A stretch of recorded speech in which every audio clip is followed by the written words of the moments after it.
Nobody in that house had learned her name in 7 years.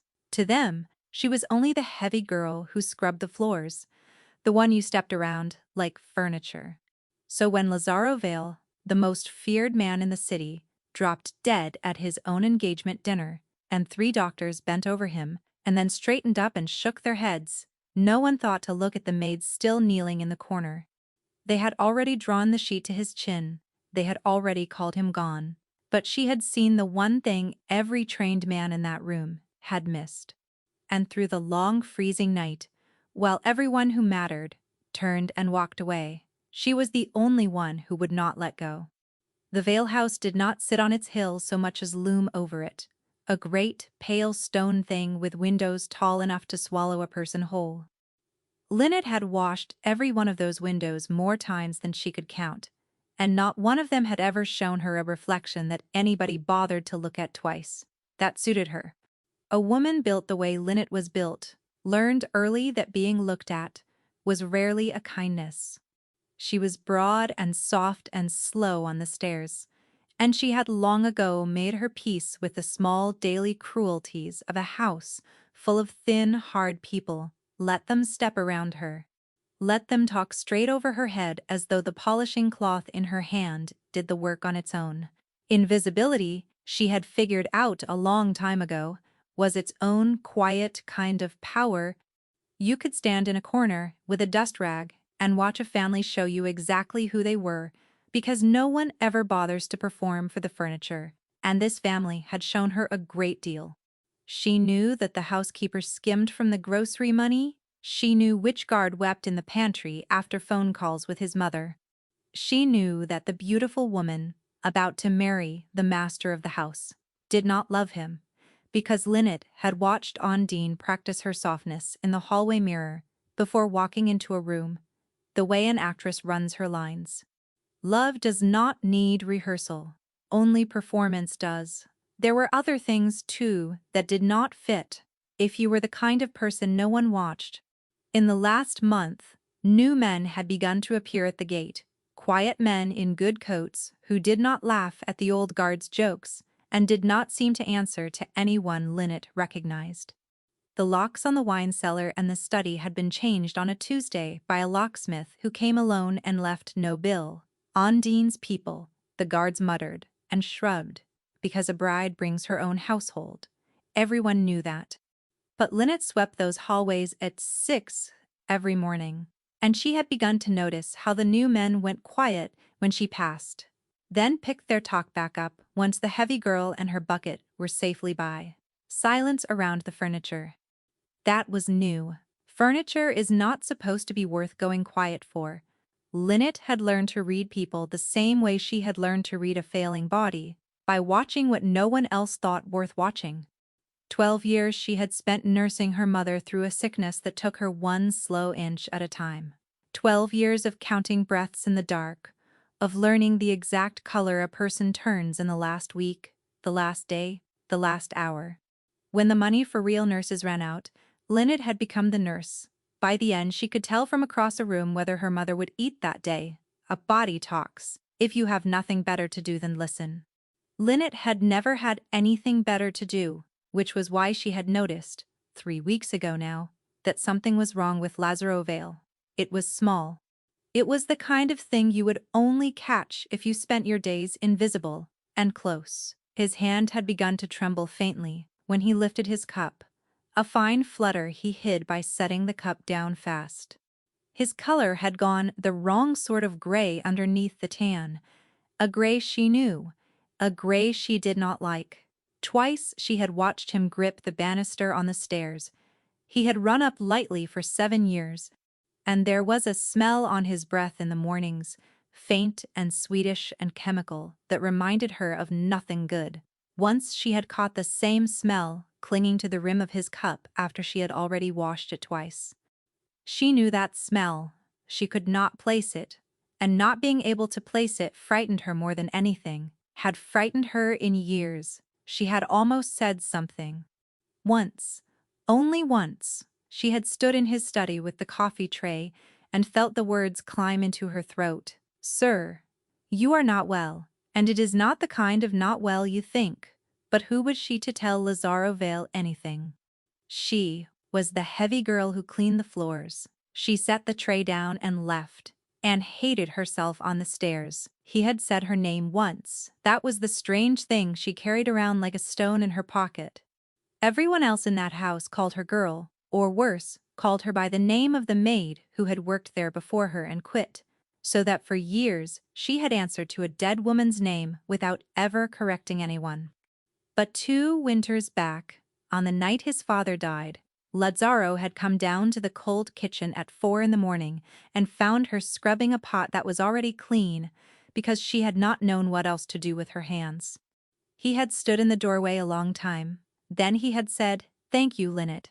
Just that, her actual name, said correctly, by the one man in the world everyone else was afraid of. She had not slept that night. She had lain awake turning it over, furious at herself for how much it had meant that a man should know she existed. So she watched him. Of course, she watched him. And in the 3 weeks since his color had started to turn, she had watched harder, and what she had seen had begun to stack up into a shape she did not want to name. The engagement dinner was set for a Thursday. The whole house had been polished to a hard shine, the long table dressed in white and silver, the wine brought up from the cellar in cases. Ondine drifted through it all in pale gray silk, checking flowers, checking place cards, checking her own softness in every mirror she passed. A merger, the guards called it, when they thought no one could hear, and they were not wrong. 2 families joined by a marriage, 2 territories that would stop bleeding each other and start counting the money instead. Everyone said it was the smartest thing Lazaro had ever done. Lynette was carrying a stack of clean linen down the service hall an hour before the guests arrived, when she heard Ondine's voice through the half-open door of the small sitting room, low and quick and entirely without its usual practiced softness. "He looks worse tonight," Ondine was saying. "Are you certain about the timing?" And a man's voice, one Lynette could not quite place, answered her, calm as still water. "I tonight, it will look like his heart." No one questions a heart. Lynette stood in the hall with the linen going cold in her arms, and did not breathe, and understood at last exactly what that sweetish chemical smell had been. She had no plan. That was the thing she would think about later.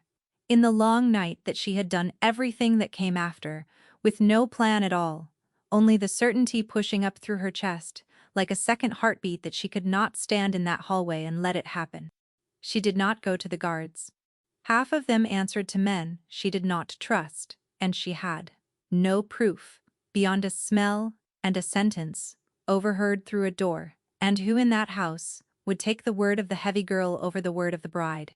She did not go to Lazaro either. There was no version of walking up to him an hour before his own engagement and saying, "Your wife means to poison you tonight." That did not end with her thrown out the gate. So she did the only thing a woman like her could do. She stayed close, and she watched his cup. She could not get to all of them. That was what undid her. The dinner was a crush of 40 guests and a dozen glasses, passing on trays she was not permitted to touch, and she could not hover at his elbow without someone asking what the maid thought she was doing at the master's chair. She caught one glass. She spilled it on purpose, clumsy fat fingers. "So sorry, sir," and took the blow of Ondine's glare and went to fetch a cloth. And when she knelt to blot the spill, she palmed the emptied glass and slipped it deep into her apron pocket, because even then, before she understood the half of it, some watching part of her wanted to keep the proof. But there were other glasses. There was the toast. And halfway through the toast, with his own wife smiling up at him and the whole long table raising crystal in his name, Lazaro Vale set his hand flat on the white cloth and frowned as though he had forgotten something, and went down. The sound a strong man makes when he falls is not like anything else. The table screamed. Chairs went over.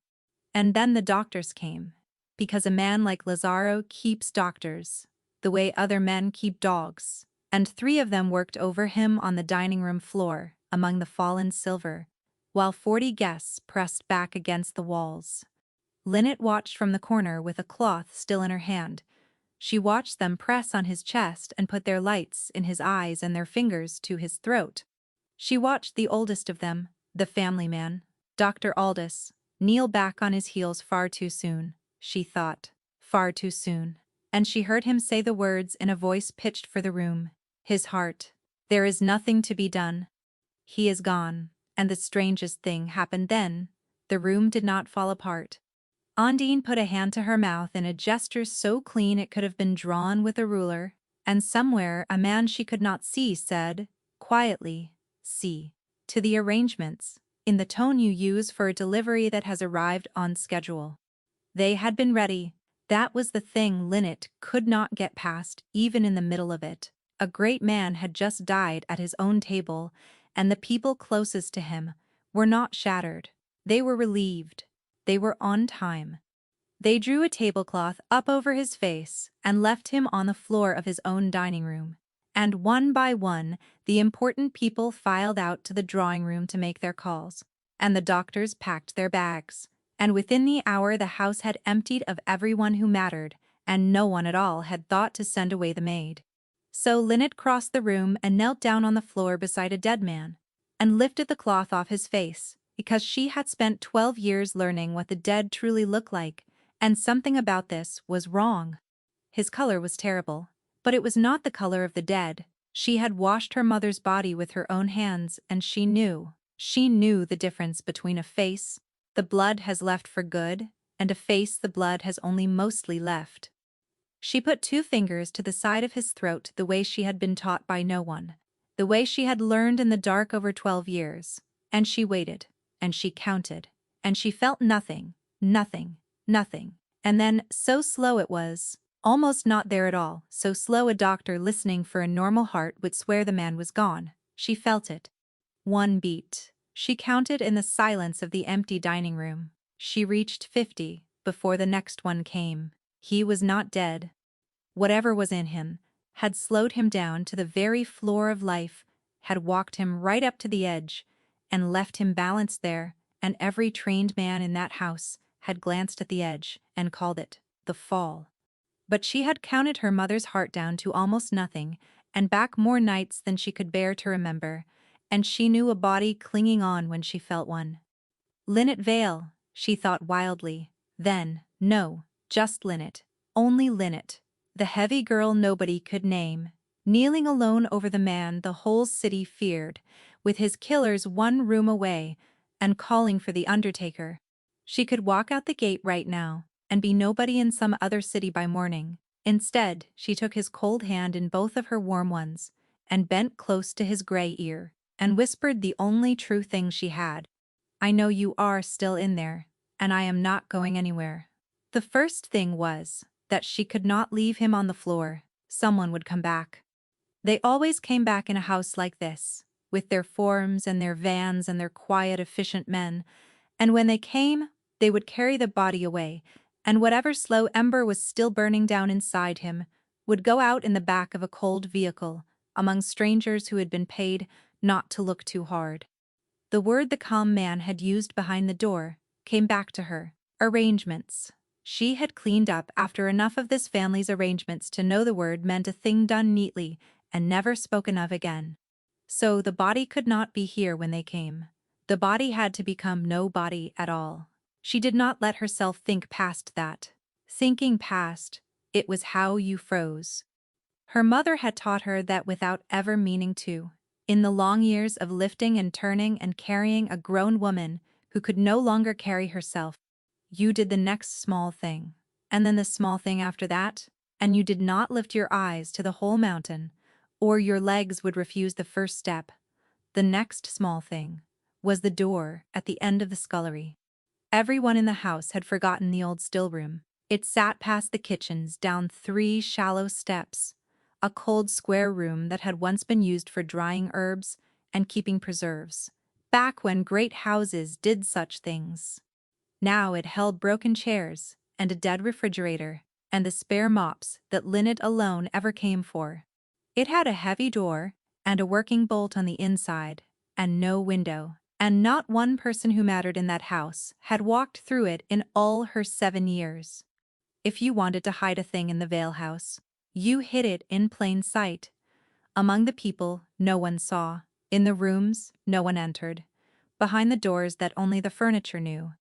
Getting him there was the part that would have stopped anyone else. Lazaro Vale was a big man, heavy with muscle, gone slack, and the dead weight of him was a thing Lynette felt in her spine the moment she tried the first lift. A thin woman could not have done it. A strong man in a panic would have hurt him worse, hauling and dropping. But Lynette had spent 12 years learning the patient physics of moving a body that cannot help you move it, and for once in her whole life, her body was exactly the right body for the task in front of her. She was broad through the shoulders, she was low and steady on her feet. All the softness the world had spent its life stepping around turned out to be strength that had simply never been asked for anything before. She rolled him onto the fallen tablecloth. She wrapped it under his arms. And she dragged him, slow foot by slow foot, across the marble, out of the ruined dining room, and down the dark service hall, stopping every few yards to press 2 fingers to his throat and find the far, faint beat. Still there, still, 50 counts apart. Twice she heard footsteps somewhere in the great house above, and twice she lay down flat on the floor beside him in the dark, and became what she had always been. A shape not worth a second glance, until the steps moved off. Once a man crossed the far end of the hall, carrying a folded stretcher, one of the quiet new men, and Lynette stopped breathing entirely and watched him pass without once turning his head toward the servants' passage. Why would he? There was nothing down there but the maid. The worst of it came at the mouth of the scullery. She had him halfway through the low doorway when a light snapped on in the kitchen beyond, hard and yellow, and she heard the fridge door open and the clink of a bottle. One of the new men, helping himself, a stride and a half from where she crouched over the master of the house in the dark. She did not breathe. She did not pray. She simply lowered herself over Lazaro until her cheek lay against his cold hair and became a heap of blankets and laundry in an unlit doorway. The most ordinary thing in the world, beneath notice, beneath suspicion, beneath even curiosity. The man drank his water, the man turned off the light and went away, and Lynette learned that the same thing which had made her whole life smaller had just made it possible to save a life that was not her own. She got him down the 3 steps one at a time, cradling his skull so it would not crack against the stone, and through the heavy door, and she shot the bolt behind them, and only then, in the black cold of the forgotten still room, did her hands finally begin to shake. She could not risk a light that might show under the door. She worked by the thin gray seep of it from the hall, dragging down the moth-eaten blankets that had wrapped the broken furniture for years, building a nest of them on the cold flagstone floor. The room was freezing, and cold was the enemy. Now a body slowed to the floor of life cannot make its own heat. She had watched her mother go blue with the fingers in a warm room. This room was not warm. So Lynette did the only thing left to a woman, with no medicine and no help and no name. She lay down on the hard floor beside the man an entire city was afraid of, and she pulled the blankets over the both of them, and she gathered his cold, heavy body against the whole warm bulk of hers, and she held on. His heart was so slow against her ribs that she had to hold her own breath to feel it.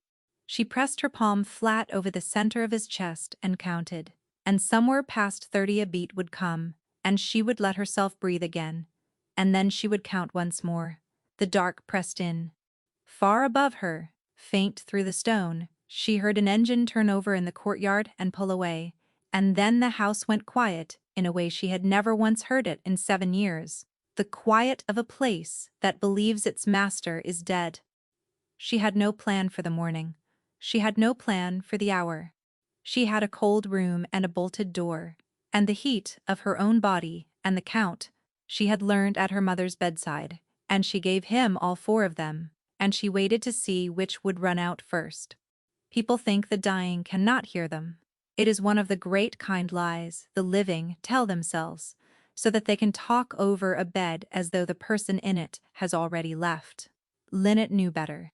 She had learned better in a narrow room over 12 years, from a mother who could no longer answer, but whose face, if you watched it the way Lynette had learned to watch, still changed at the sound of a voice she loved. Hearing is the last thing to go. Her mother had told her that once, early on, when she could still tell her things, whatever else leaves them, she had said, they can still hear you. So talk to me, Lynette, even at the end. Especially at the end. So Lynette talked to him. She did not plan to. It began as a way to keep herself awake through the deep middle of the night when the cold had crept into her hips and her eyes kept trying to close, and she was terrified that if she slept, she would wake to a body gone still and cool in her arms. She started with nonsense, the weather, the state of the floors, the price of the flowers Undine had wasted on a dinner meant to end in a funeral. But nonsense will not hold a tired woman in the dark, and slowly, without deciding to, she began to tell him true things instead. She told him about her mother, about the 12 years, about the little flat above the laundrette where the heat never worked right, and how she had learned to bank her own warmth around a failing body because there had been no money for anything better. She told them how she had once, a long time ago, wanted to train as a nurse, how she had sat the entrance papers twice and passed them both times, and how both times the money had gone instead to the medicine and the rent and the slow, expensive business of keeping her mother alive one more month. She told him she did not resent it. That was the strange part. She said into the dark, into his cold ear. People always expected her to resent it, and she never had. She had gotten to keep her mother 12 years longer than the doctors swore was possible. What was a life spent, if that was what you spent it on? She told him things she had never said to a living soul, because he was not, in that hour, quite among the living, and it is easy to be honest with a man who cannot use it against you. She told him that no one had held her since her mother died. That was the plain shape of it. 7 years she had lived in this house and moved through it like weather, and in all that time, not one person had so much as taken her hand. She had not known how much she missed it until tonight, when she had her arms full of a dying man and understood that the warmth was going both ways, that she was as starved for this as he was, that holding on to him was the first time in years she had been of use to anyone who might still live. It shamed her a little to take comfort from a catastrophe. She told him that too. She suspected he would understand. A man does not build what he had built without learning how to be lonely in a house full of people. She told him she was sorry. That was the one that broke her voice. She told him she had known. 3 weeks she had known something was wrong with him, had smelled it on his breath, and seen it in his hands, and watched it drag the color out of his face, and she had said nothing, because she was the heavy girl who cleaned the floors, and who was she to tell Lazaro Vale that he was being murdered by inches at his own table? If I had spoken, she said, you would be upstairs asleep in your own bed and whole. I let them do this to you, because I was afraid of looking foolish. I have spent my whole life being invisible on purpose, because it was safer, and tonight, my safety nearly killed you. In the dark, with nothing left to do but hold on and talk, she finally let herself lay the pieces out, end to end the way she had never dared to in the bright bustle of the house. The sweetish smell on his breath for 3 weeks. The same smell clinging to a cup she had washed twice. The trembling hand, the gray creeping in under his collar, the strength going out of a man who had never once needed to reach for a banister before in his life. That was not an illness. Illness came the way her mother's had come, on its own cruel schedule, indifferent to everyone. This had a schedule too, but the schedule belonged to a person. Someone had been feeding it to him a little at a time, patient as a gardener, and then tonight, in front of 40 witnesses and 3 doctors, they had given him the rest. No one questions a heart. She heard the calm voice through the sitting-room door again, and this time she let herself hear the thing she had been too frightened to hear. The first time it had not been a stranger's voice. It had been a voice from inside the house, a voice he knew, a voice he had trusted with his back turned. Everyone he trusted had been in on the burying of him, and the only one left awake at his side was the one nobody had ever thought worth the trouble of counting. Once, while she talked, she thought she caught a wet gleam at the corner of his closed eye. Catching the thin gray light from under the door, she wiped it away with her thumb and told herself it was nothing. The eyes of the dead weep sometimes. She had seen it before. It meant nothing. She made herself believe that, because the other thing it might mean was too much to lay on top of everything she was already carrying. She did not expect an answer. "You do not talk to the dying," to be answered. Which was why, when his hand moved, she nearly screamed. It was the smallest thing.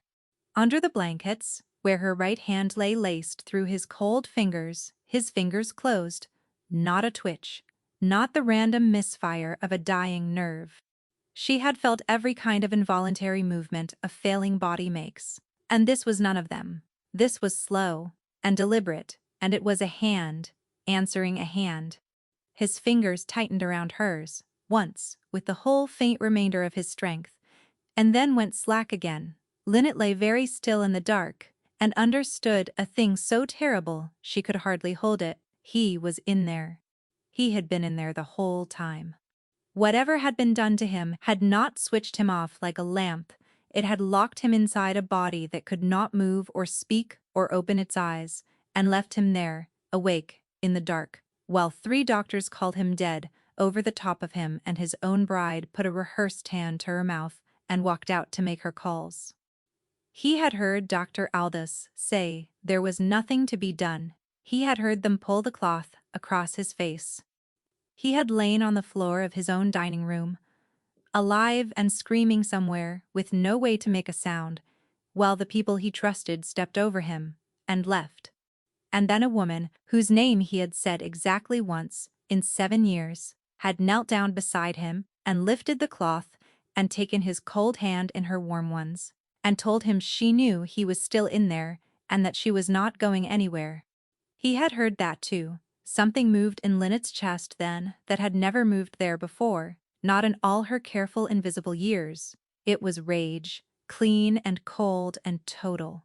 She had spent a lifetime swallowing every unfairness handed to her, had made an art of not minding, of being too soft and too slow and too unseen to be worth anyone's defending. But this was not hers to swallow. They had left him awake in the dark to die. They had made him lie there and listen to it, to the doctors and the cloth and the calm, unhurried voices of the people he had built his whole guarded life around. Whatever the morning brought, whatever it cost, the heavy girl nobody could name, the people who had done that were going to answer for it.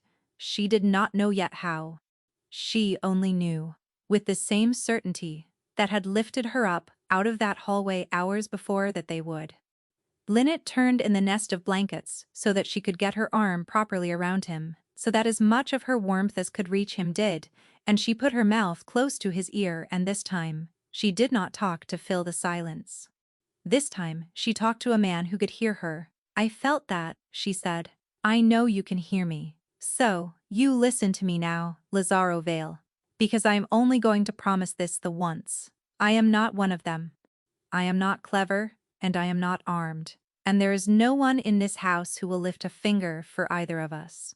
But I have sat a longer night than this at a harder bedside, and I did not lose that one until it was truly the end, and I am telling you, it is not your end. Not tonight, not while I am holding on. You have been carrying this whole house on your back for years, and every soul in it walked out on you in an hour. Well, the furniture stayed. Do you hear me? The furniture stayed, and the furniture is stronger than it looks." She talked him through the worst part of the night. That way, when his breathing snagged and stopped, she breathed for him, her mouth over his, slow, careful lungfuls, until it caught again on its own. When the cold reached too deep and a fine trembling started in him that frightened her more than the stillness had, she wrapped herself tighter and rubbed the warmth back into his hands and his arms, and told him about the summers of her childhood, She counted his heart down, and she counted it back, 40 counts apart, then 30, somewhere in the blackest hour, 20. The ember was not going out. She was feeding it with the only fuel she had, which was her own stubborn refusal, and slowly, slowly, it was catching. There was a moment, in the very pit of the night, when she almost lost herself instead of him. Her own eyes kept sliding shut, her arms had gone past aching into a dull nothing, and the warm dark and the slow rhythm of his breathing were a lullaby pulling her down toward a sleep she knew she must not take. If she slept, the cold would come creeping back into him while she dreamed, and she would wake with the ember gone out and never once forgive herself for the rest of her days. So she did the cruel thing. She dug her own nails into her own palm until it stung, and bit the soft inside of her cheek until she tasted iron, and made herself sit up in the freezing black and keep her hands moving over him, chafing the warmth back into his arms, his chest, his cold face, talking the whole time.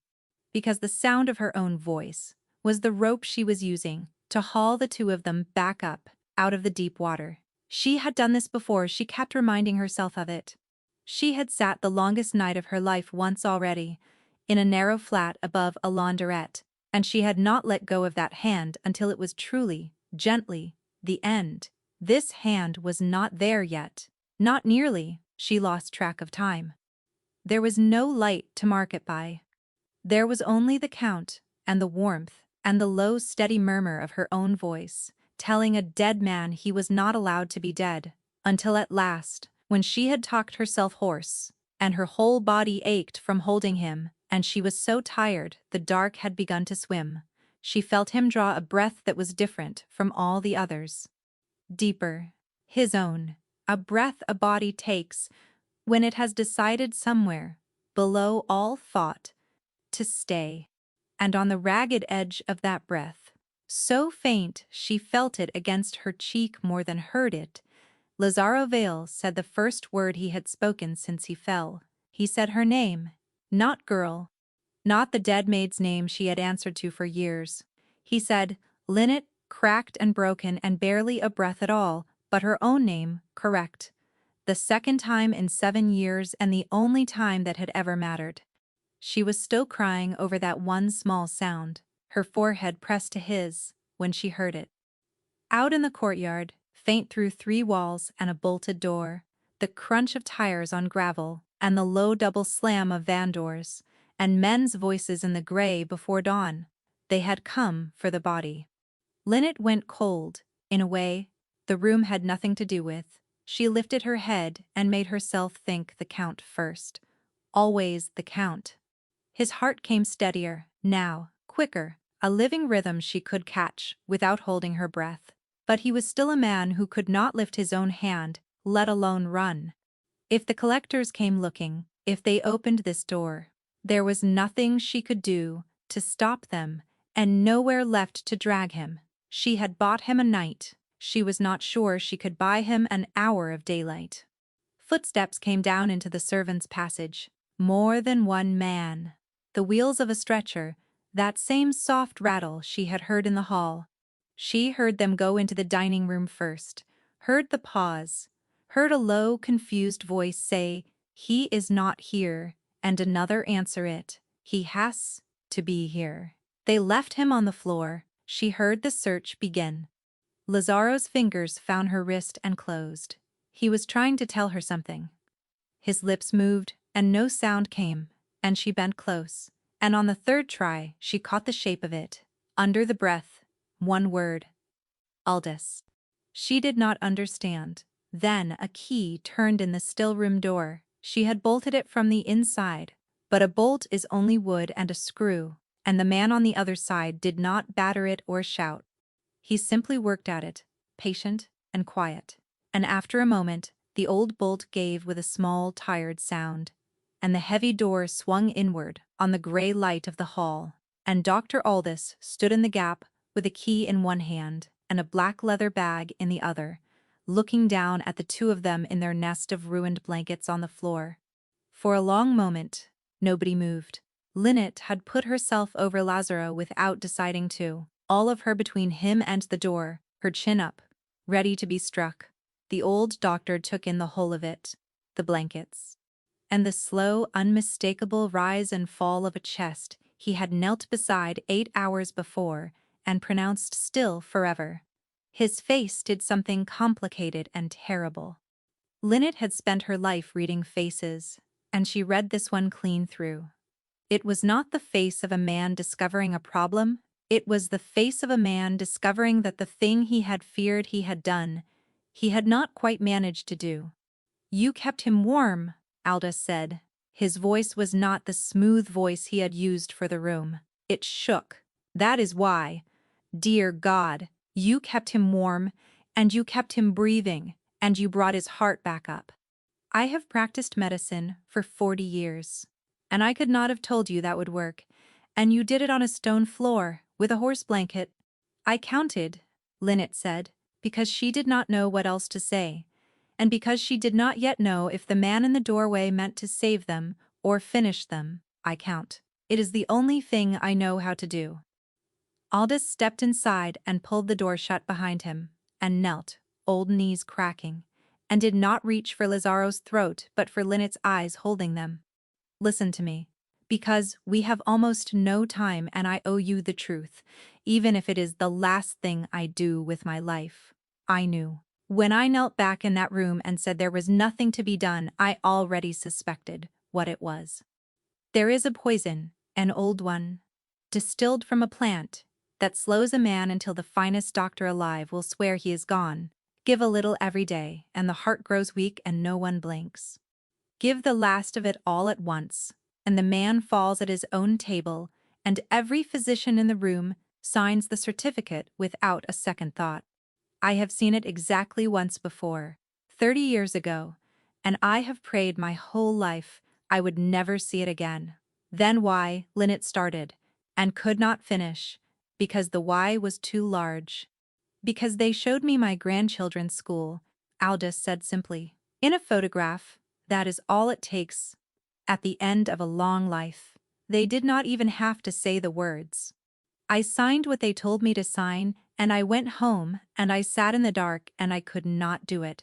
I came back to move the body myself, before the others could, on the chance, the mad chance, that a little warmth, and a little time." He stopped. He looked at Lazaro, breathing on the floor, kept alive by a housemaid who had done by instinct and love what he had been too frightened to attempt with all his training. "And I find that a woman none of them ever bothered to look at has already done the thing I did not dare to hope for." Lynette believed him. She had read too many faces in her life to be fooled by this one, and the grief in it was the real thing, the particular grief of a decent man who has learned, too late and near the end of his years, exactly how small a price it takes to buy his silence. She did not forgive him. There was no time to forgive anyone, and forgiveness was not hers to hand out on Lazaro's behalf. But she saw that he was theirs, now, hers and Lazaro's, bound to them by the same thread that had bound him to the killers, which was that he could not go on living with what he had almost let himself do.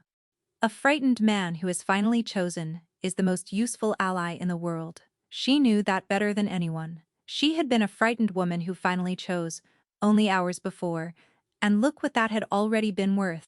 Out in the passage, close now, a voice called down the stone.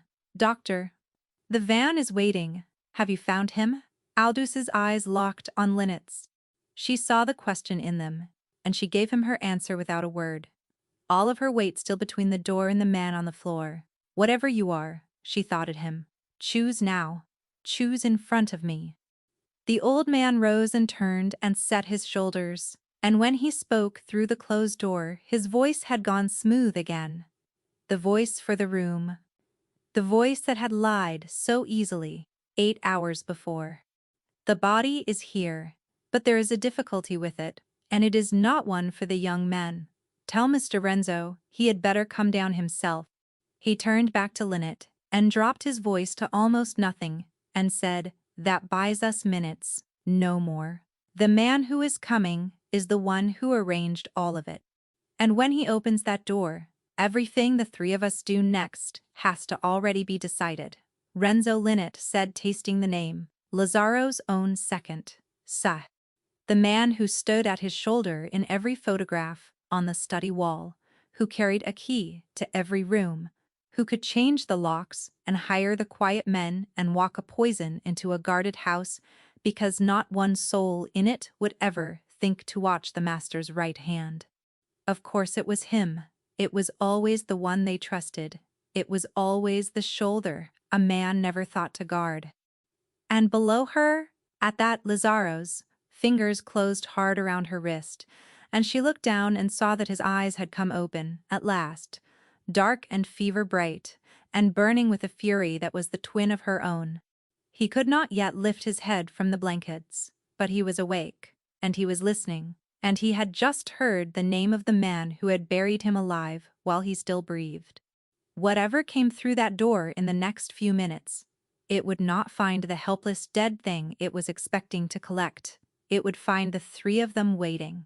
And two of the three had already decided, somewhere in that long and freezing night, that they had nothing left in the world to lose. They had the length of a slow walk down a stone passage to decide how three people who could barely stand were going to take a man who had just murdered his own master and gotten away with it. What they had between them would not have frightened a child. Aldous had his bag, and in it a syringe and a vial of something that could put a large man to sleep if it reached him before he reached them. Linnet had her hands and her weight, and the years of quiet study no one had ever thought to fear. And Lazzaro had nothing at all, which was the cruelest joke the night had played. That the man who had frightened an entire city now lay on a heap of blankets, unable to lift his own head, forced to set his life a second time in the hands of a servant and a frightened old man. She saw what that cost him. She saw it, in the fury behind his eyes, the raw humiliation of a man who had built his life around, making certain he would never need saving, learning in a single night that he had needed it all along and simply never been given it. Later she thought there would be time to teach him that needing someone was not the same as being weak, if there was a later. It was Linnet who saw the shape of it first, because seeing the shape of things while nobody watched her was the one gift her whole small life had given her. Renzo was not coming down to a fight. He was coming down to a problem, a delicate mess a frightened old doctor wanted handled away from the young men. He would come in expecting a corpse with a complication and a servant he need not so much as glance at. He would come in careless, and a careless man, she knew, was the only kind three broken people had any hope against. So do not give him a fight, she whispered, fast and low, kneeling between the two men. Give him what he expects. Doctor, you stand there, wringing your hands, exactly the coward he already thinks you are. I will be nothing, in the corner, the way I have always been nothing. And you, she said, turning to Lazzaro, whose eyes tracked her now with a terrible burning focus, above lips that could shape only the smallest sounds. You do the hardest thing of all. You lie still. You be dead. You let him stand over you and gloat, because a man like that will not be able to help himself, and every word he says with his guard down is a word that saves your house. Can you do that? Can you play dead for the man who tried to make you dead, for real? Lazzaro's jaw worked. The sound that came out was cracked and furious and barely there, but she heard it. For you, he breathed. She did not have time to feel what that did to her chest. She pressed the poisoned glass she had carried in her apron all night, the one she had never let go of, into Aldous' shaking hands. Proof, she said. Whatever happens, that glass keeps him hanging. And then the footsteps were at the door, unhurried, sure of themselves. And Linnet folded herself down into the corner among the mops and the broken chairs and became, one final time, a thing not worth a second look. Renzo came in the way. Powerful men come into rooms they own. He was younger than Linnet had expected, the arranger of all this to be, elegant in a dark coat, with the easy, handsome face of a man who had never once in his life been made to wait. He did not look at her. He looked at the body on the blankets and at Aldous twisting his old hands, and his mouth curved. "Doctor," he said, "you called me down to a laundry room to look at a dead man. This had better be very good." "He is not entirely dead," Aldous quavered, and it was such a perfect performance of terror that Lynette nearly believed it herself. The dose! It was not enough. His heart! It will not stop. I have been down here an hour and it will not stop. And if the collectors find a warm body in that van— Renzo crossed the room and crouched by Lazaro and looked into the slack gray face of the man he had served for years, and he laughed. Softly, fondly, the way you laugh at a dog that will not give up a stick. "Stubborn to the last," he said. "You were always stubborn, Lazaro. It is what made you strong, and it is what made you stupid. You built a wall around this house a mile high, and you never once thought to look at the man standing inside it, beside you. 7 years. I carried your bags and opened your doors and let you call me your brother, and you never saw me at all."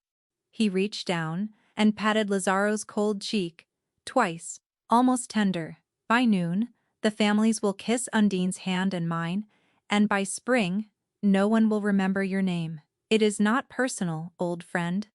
It is only that you were in the chair, and I wanted the chair." He straightened and stretched, and glanced at his watch, and the casualness of it was the most obscene thing Lynette had ever seen. "In a few hours the families come," he went on, more to himself now than to the trembling doctor, a man in love with the sound of his own cleverness. "They come to bury you, and they will leave, having crowned me. Undine plays the widow. I play the faithful steward, who will guard her interests and yours. And by the time anyone thinks to wonder how a man so strong fell so fast, the certificate is signed, the body is ash, and the question goes up the chimney with the smoke. Her father brings his ports, I bring your name and your ships, and the two houses that spent 30 years bleeding each other. White wake up one morning belonging to me." He nudged Lazaro's slack arm with the toe of his shoe. "You spent your whole life making yourself impossible to kill from the outside, brother. You never once thought to bolt the door on the inside. Every man in that courtyard answers to me now. Every lock in this house turns for my key. The only thing left of your reign is a warm body that will not take the hint, and I am about to see to that myself." There, Lynette thought, that was all of it. That was the whole confession, given freely to a room he thought held nothing but a corpse, a coward, and a cleaner. Now, she had learned patience at a bedside, and she had learned it in a house full of people who never watched her, and she spent all of it in the half-second it took Renzo to lean down and reach for the pillow. He meant to press over a face that would not stop breathing. Aldous moved, on the word they had agreed, fumbling forward with his bag as if to help, and Renzo's eyes flicked to the old man in contempt. And in that flick, in that one careless heartbeat, when the most dangerous man in the house was looking at the least, Lynette came up out of the corner. She did not fight like the men in this house fought. She had never been taught. She simply brought the whole of herself, all the weight and softness the world had spent its life mocking, down onto Renzo's back and bore him to the stone floor, the way she would bear down a thrashing patient in a fit, with her full mass and her low center and her broad, strong arms. And she pinned him there by main force, while he bucked and swore in pure disbelief that the furniture had hands. Aldous's needle found the side of his neck. The old doctor's thumb drove the plunger home. And Lazaro Vale, with the last coin of strength in his poisoned body, rolled his head to the side and looked his brother in the eye and let him watch the dead man watch him go under.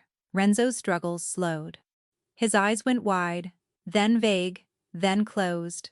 Whatever Aldous had put in him would hold him for hours. Lynette stayed sprawled across him a moment longer, panting, shaking, astonished at her own body. Then she rolled off and pressed her fingers to Lazaro's throat without even thinking. The Count, always the Count, and found it holding, and only then let herself breathe. "You are heavier than you look," Aldous said faintly. To no one. To the room. And it was so absurd that a sound came out of Lynette that was half a sob and half a laugh. But there was no time for either. They bound Renzo with the cords off the old blankets and gagged him and left him breathing in the corner where the mops had been. And then the three of them faced the thing that could not be talked around. The men in the courtyard were Renzo's. The van was Renzo's. Somewhere above them, a house full of guards was waiting for a signal, and they did not know which of those guards still belonged to Lazaro, and which had been quietly bought, and to guess wrong even once was to die. It was a problem with no good answer, and almost no time to solve it. They could not carry a helpless man past a courtyard full of Renzo's people. They could not simply wait, because in a few short hours, the families would arrive and the lie would harden into law. And a lie, the families had already knelt to, was a thing not even a living Lazaro could easily undo. They needed one loyal man inside these walls. Just one. And they needed him tonight, and they had no way on earth to know which of the armed strangers moving through the house above still belonged to the master bound and breathing on a laundry floor. "I know one," Lynette said. They both looked at her. "There is a guard," she said. "Merrick, big man, keeps to himself. 3 months ago I found him crying in the pantry in the middle of the night, and when I asked he told me his mother was dying across the sea, and he could not go to her. I have watched that man for 7 years pick up spiders in his hands and put them out the window rather than step on them. He is not one of Renzo's cold ones. Whatever he is not that. You would stake his life and ours on a man who spared spiders," Aldous said. "I would stake it on the fact that I have spent my days watching people who were sure no one was watching them," Lynette said. "It is the only expert thing about me." "You bet your grandchildren wrong, doctor. Let me bet this right." Lazaro's hand found her wrist as she rose. He could not say much. He did not need to. He looked at her, this man who had commanded armies, with a glance, and he spent the last of his voice on 3 words that plainly cost him everything to say. "Be careful, please. And then, fighting for each one, come back." Lynette looked down at the most feared man in the city, reduced to asking a housemaid not to leave him alone in the dark, and felt the whole strange shape of the night settle into something she had no name for. For 7 years she had wanted, more than she had ever let herself know, to matter to one single person in this world. She had gotten her wish in the worst possible way, in a cold room, with the clock running out. "I always come back," she told him. "Ask the floors. I have been coming back to this house every morning for 7 years." She was already moving. She slipped out the stillroom door in her gray uniform with a bucket in her hand, the most invisible object in the Vale house, and she went to find the one man in it she believed still had a soul, while somewhere above her the clocks ground toward noon, and a woman in mourning silk practiced her grief in a mirror, and a dead man lay in a cold room. For the first time in his life, how to wait on someone else to save him. Marek did not raise the alarm. Lynette found him at the foot of the main stair, standing a false honor guard over a master he had been told was dead, and she did the only thing she had ever known how to do with the truth, which was to hand it over plainly and let it do its own work. She told him Lazaro was alive. She told him Renzo had done it. She watched the big man's face the way she watched every face, and she saw the exact moment. The grief cracked open into something older and harder, and she knew before he said a word that she had bet right. He wept this time too, but only for a moment. And then Merrick of the gentle hands went very still and very cold, and asked her one question: "Where is he?" And when she told him, he did a thing that undid her a little. He took the bucket out of her hands, gently, the way he lifted spiders, and he said, "You have carried enough, show me." By the time the families arrived, the board had quietly turned over, and not one of the cold new men in the courtyard knew it. They gathered at noon in the long gallery, the capos and the allies, and the heads of the smaller houses, summoned to pay their respects to the dead and to hear from the grieving bride and the loyal right hand how the world would be arranged now. Ondine stood at the head of the room in flawless gray, her softness practiced to perfection. A single tear held ready at the corner of one eye like a jewel she could drop on cue.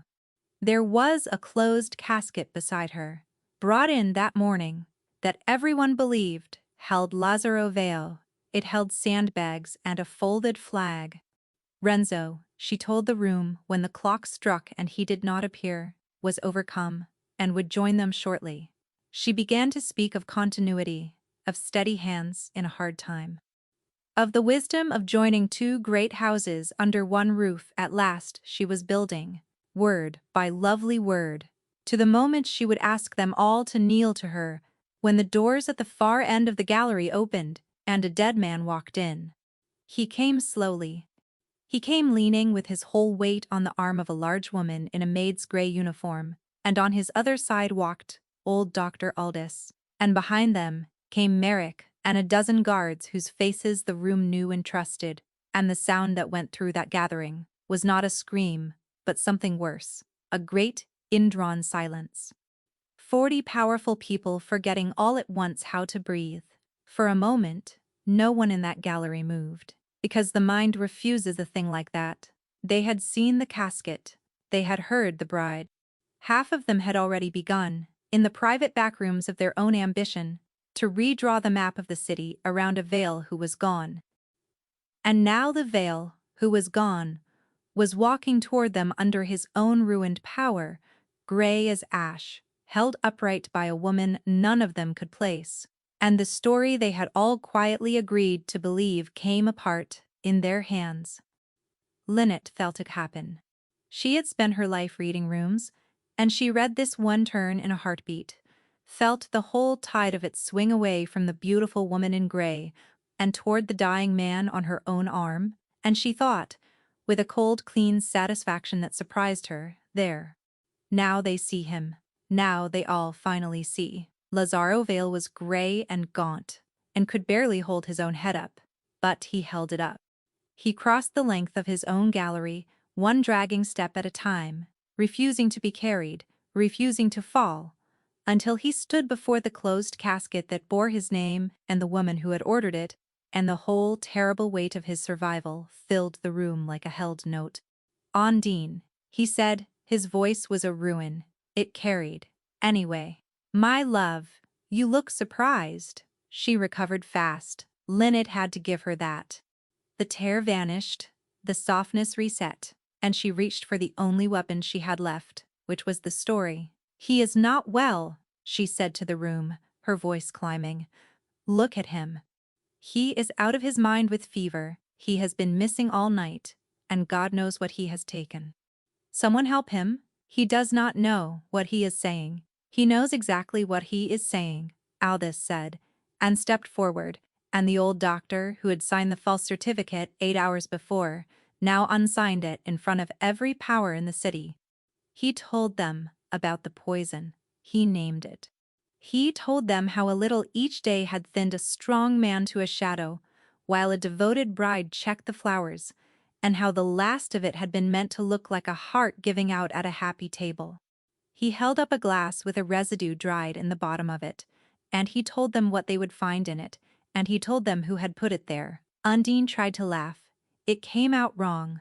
She turned to her own people, the men who had come with her father's blessing, and found them studying their own shoes. She turned to the capos she had been moments from ruling, and found 40 faces of stone. Lies, she said, and the word cracked down the middle. It is the raving of a sick man, and a bought old fool, and And here she cast about for what Lynette even was, and could not find a word large enough for her contempt. Who in this room will take the word of a servant?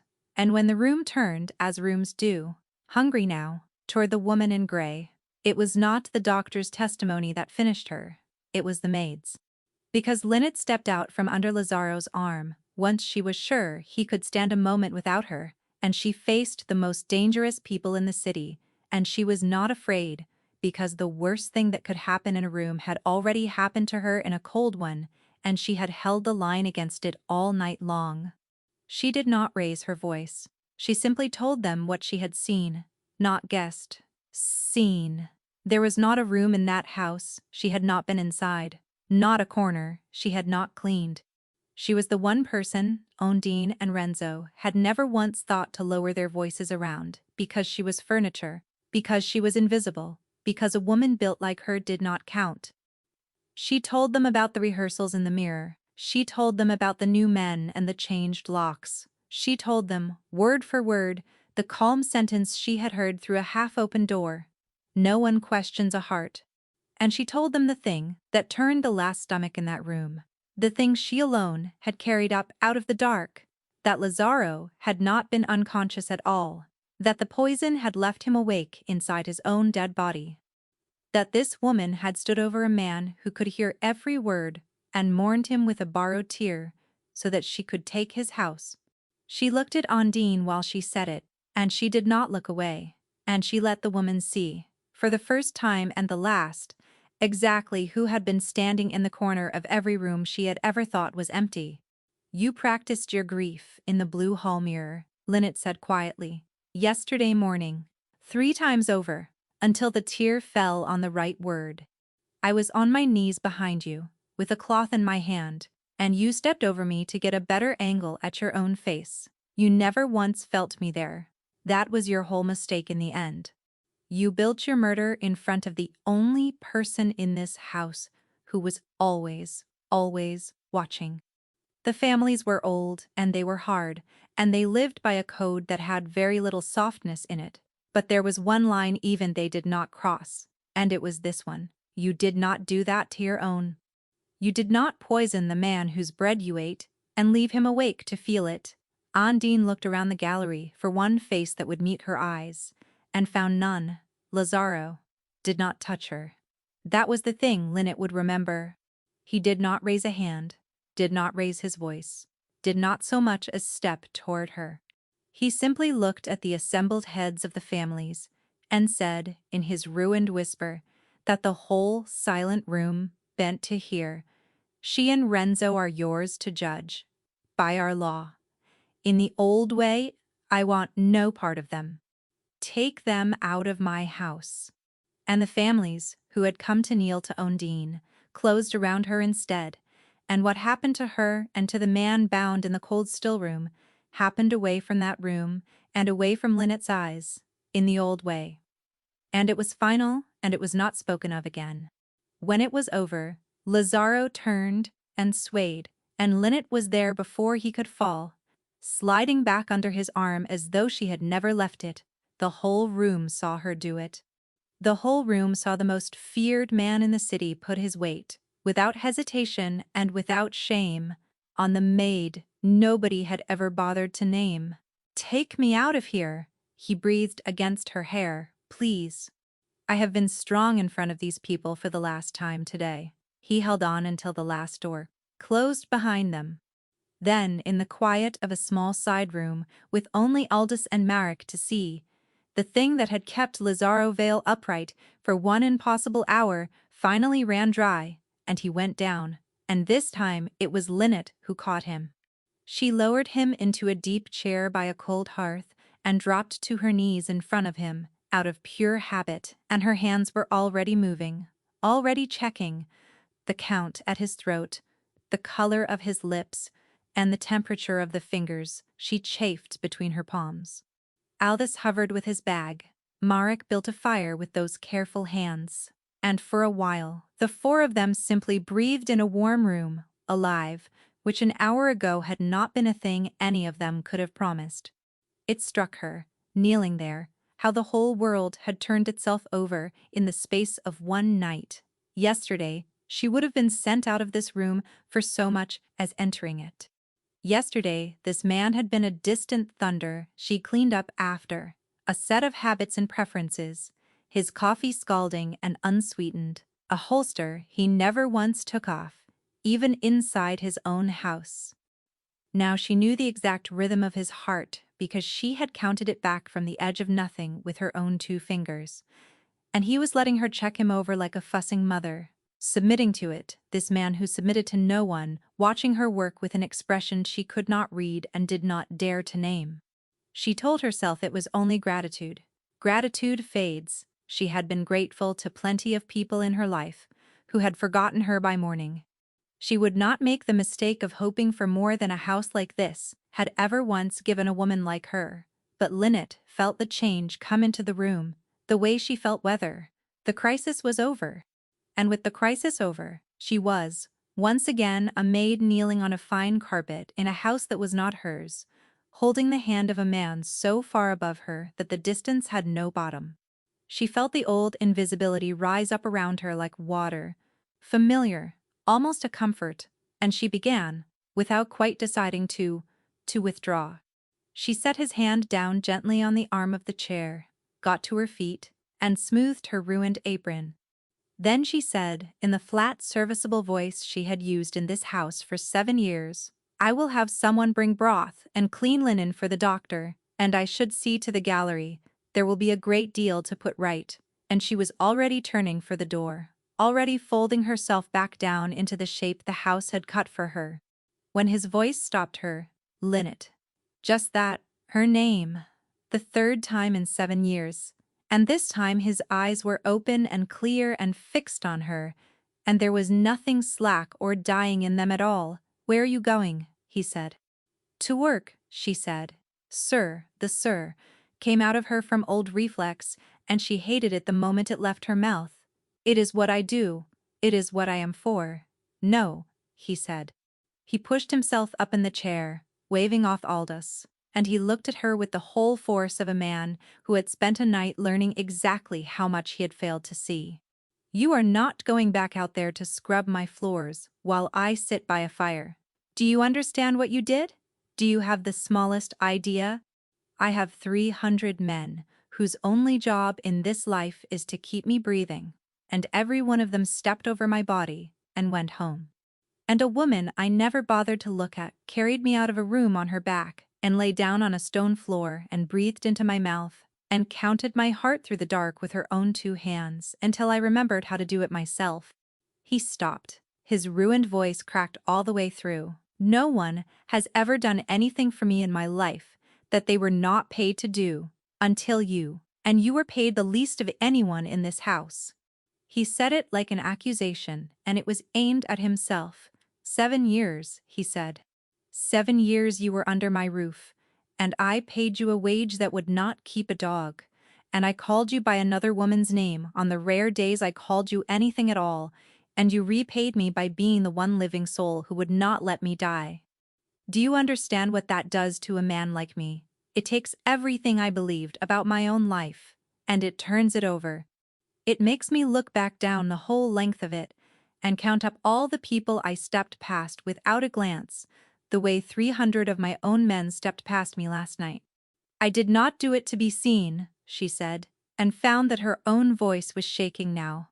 "I did it because I could not stand in that hallway and let it happen. That is not the same as wanting anything from you. I do not want anything from you." "I know," he said. "That is exactly why I cannot let you walk back out that door as though you were nothing." He held out his hand, the hand she had held all night, when it was cold and dead, and it was warm now, warm because she had made it so, and he turned it palm up in a way that asked instead of ordered, which she suspected he had never once done in his life. "All night you held on to me," he said. "Let me hold on to you for a minute. Just a minute. I find I am not as strong as I pretended in there, and there is only one person in this house I am willing to be weak in front of."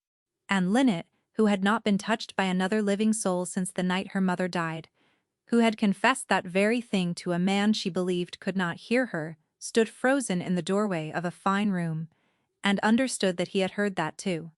She crossed the room. She did not know how to do anything else with a hand held out to her, like that, having wanted one for so long. She sat on a low stool beside his chair, and she put her hand in his, and neither of them said anything for a while, and the fire cracked, and Merrick quietly took Aldous by the elbow and steered the old doctor out, and the door clicked shut, and they were alone. "There will be talk," she said at last, "because someone had to say the practical thing, and it was always her. A man like you, a woman like me, they will say things. I am not saying it to be talked out of anything," she added, before he could speak. I have cleaned this house for 7 years. I know exactly what your world costs, and I knew the price of it when I knelt down beside you. If I were the kind of woman who scared easy, Mr. Vale, I would have walked out that gate at midnight and left you for the undertaker. I am only telling you the shape of the thing, because someone in this house has always had to. And it seems the job is still mine. Let them, Lazaro said. He was looking at her the way she had spent years making sure no one ever looked at her, and to her own astonishment she found she did not want to hide from it. They will say the great Lazaro Vale owes his life to his housemaid, he said, and they will be right. I have spent my whole life terrified of owing anyone anything, and it turns out the only debt I have ever been glad of is this one. You do not owe me, she started. I know I do not, he said. That is not what this is. He turned her hand over in his, studying it. The reddened knuckles, the strong blunt fingers, the hands that had scrubbed his floors and moved his weight and pulled him back from the floor of the world. When my father died, he said, I came down to the kitchen at 4 in the morning because I could not stand to be in a house full of people telling me they were sorry. And there was one person awake, scrubbing a pot that was already clean, and she did not tell me she was sorry. She did not tell me anything. She just moved over and made room at the sink and let me stand there. I have thought about that night more times than you could know. I never understood why. I think I understand now. You are the only person who ever gave me something without first working out what it would cost me. There is a thing you said to me in the dark, he went on. When you were sure I could not hear it, you said the furniture stayed. You meant it bitterly, I think, against yourself, against all the years they spent looking straight through you. But I have not been able to stop hearing it since. The whole house emptied of everyone who mattered, you said. And the furniture stayed. He shook his head slowly. They were not the ones who mattered, Lynette. That is the thing not one of us saw until you proved it on a stone floor, with your arms around a dead man. The people I called important walked out my door and left me to the smoke. The person I called furniture breathed my own life back into me. I have spent all this time valuing exactly the wrong things. You are the correction to every account I ever kept. Lynette's throat had closed. She remembered that night. She had turned it over for years like a stone in her pocket, his voice saying, "Thank you, Lynette," and she had never once imagined he had done the same. I do not know how to keep you, he said. That is the honest truth. I have never kept anything I did not first pay for or take, but I know I am not letting you go back to being a shape in the corner of my house. You will not be my maid. He saw her flinch and he shook his head. Not because there is anything low in the work, because you were meant for more than a mop. And this house owes you the more it kept you from. You sat those nursing papers twice. You will sit them again, and you will pass them a third time, and this time, nothing on this earth will take that money from you. And if you still want to spend your days pulling people back from the dark, then God help me, you will be the best there ever was, because I have felt your hands do it, and I am the proof. She was crying now and not bothering to hide it. And you, she managed, what do you get? I get to be seen by the one person who was looking the whole time, he said. Everyone in my life has watched me the way you watch a fire you are afraid of. You are the only one who ever watched me the way you watch someone you are afraid of losing. He lifted her hand, the strong, plain hand that had saved him, and he pressed his mouth to the reddened knuckles, slow and lingering, and absolutely certain. All night, he said against her skin, you told me you were not going anywhere. He looked up at her. Now it is my turn to say it. I am not going anywhere, Lynette. Not from you. Let the whole city talk itself hoarse. It was not a fairy tale. She knew that even then, even with her heart going like a bird against her ribs, he was a hard man in a hard world, and there would be blood on this house again someday, and she would have to learn to live beside it. But she had been told all her life, in 1,000 small daily ways, that a woman built like her, quiet like her, poor like her, was something to be stepped around and never something to be chosen. And here was a man, The whole city stepped carefully around. Who could have had any polished creature he pointed at, holding her plain red hand to his mouth by a fire, and choosing her, not despite the softness the world had mocked. Because of it. Because that softness had been the only warm thing in a cold house, and it had kept the last ember of him alight through the longest night either of them would ever live. No one had ever once, in all her life, called her softness a good thing. It had been a flaw to be hidden, a weight to apologize for, and a reason to make herself smaller in doorways and quieter in crowded rooms. And now the hardest man she had ever known was telling her, with his mouth against her knuckles and his life still in her hands, that the very thing the world had spent its time punishing her for was the thing that had kept him in it. She did not know yet what to do with that. She suspected she might spend a long and happy time learning. Okay, she whispered. It was the same small word she had whispered to a dead man on a cold floor a lifetime ago. And it meant the same thing now that it had meant then. I am here. I am not going anywhere. He did not say anything else. He did not need to. He drew her up out of the low stool and into the deep chair beside him, and for the first time in more years than she could count, Lynette let herself be held by someone who had chosen to do it, and she did not once feel invisible. And outside the tall windows the low gray sky finally broke open into a hard clean winter light, the kind that hides nothing and shows a thing exactly for what it is. They had all given up on him. The finest doctors in the city looked at Lazaro Vale, drew the sheet to his chin, and walked away. Only the woman, no one had ever bothered to name, knelt down in the dark and refused to let go, and counted a great man's heart back into the world, with nothing but her warmth and her stubbornness.